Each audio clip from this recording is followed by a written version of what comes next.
Books bring us knowledge, and that knowledge can be interpreted as light. Sometimes people want to cover that light from view. Their prerogative is sometimes understandable, sometimes not. This episode, we're going to tell you about 10 forbidden books.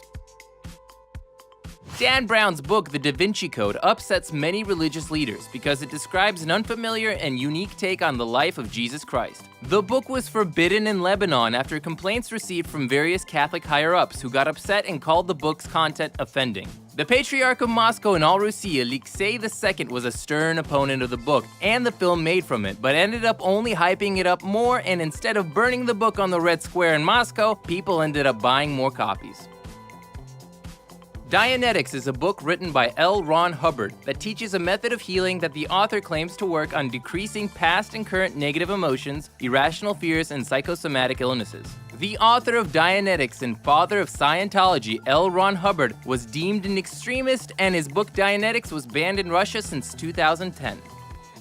American Psychopath, written by Brad Easton, was temporarily banned in Germany. It was considered to be too violent a book for young people, and recently it was banned in Canada and Australia's Queensland. After its publication, the author received many death threats and letters of hate. The book is a fictional tale of an American named Patrick Bateman, a wealthy Manhattan businessman that becomes a psychopathic murderer. The book sparked controversy for its graphic and detailed scenes of rape and murder.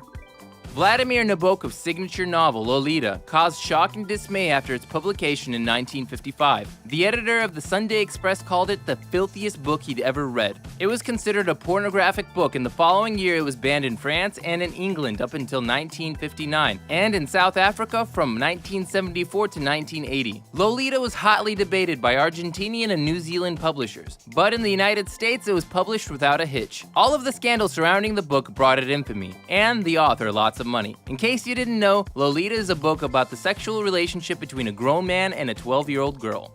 Slaughterhouse-Five by Kurt Vonnegut tells about the experiences the author had during the Second World War when he was captured by German forces. The protagonist is Vonnegut's alter ego. He's sent off to Dresden for work, and on their way along with his companions, they're brought down to Slaughterhouse-Five during a bombing and taken into a basement. There they were victims to a horrific bombing raid by American Air Forces. In the book, Vonnegut retells the horrors he faced carrying out thousands of lifeless bodies and body parts from below. The book was so vivid in detail it was banned in the US so as not to traumatize children. Vonnegut showed that the bombing of Dresden was a totally pointless attack that only led to destruction and death, all part of the terrors of war. Germans are shown as just regular people like Americans, just as tired and fed up with all the violence as everyone else. So the book was called unpatriotic.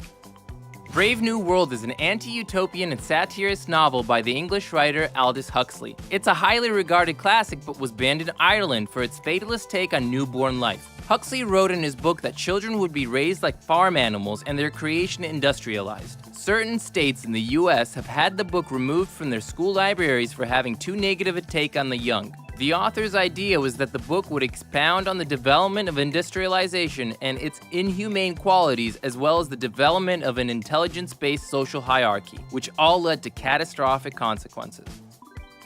Uncle Tom's Cabin, written by Harriet Beecher Stowe, carried with it a message that jeopardized the power of slave owners over their slaves, and its message of equal rights upset many.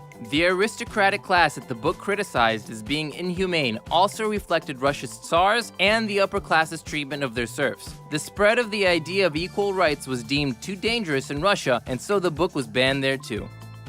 Metamorphosis tells the story of salesman Gregor Samsa, who wakes up one morning to find himself inexplicably turned into a huge insect and subsequently struggling to adjust to his new condition. This and other works of Kafka were under censorship in Nazi Germany and the Soviet Union, as well as the independent Republic of Czechoslovakia, because Kafka opposed to writing in Czech and mostly wrote in German. It may be surprising for some to know that Alice in Wonderland was actually banned at one point in China in 1931 because the leader of the Hunan province forbid the portrayal of animals speaking like humans. Death was the punishment for those who dared compare humans to animals. The autobiography and manifest of Adolf Hitler were in wide circulation during his rule over Nazi Germany, but it was later banned in remembrance to the victims of the Holocaust. Its publication is under strict watch and control, but certain critics say it's best to allow the free circulation of the book in order for it to lose the power it has by being banned. And that's it for this episode of High Five. Thank you for watching. Go ahead and high five that like button and subscribe to our channel for more videos in the future.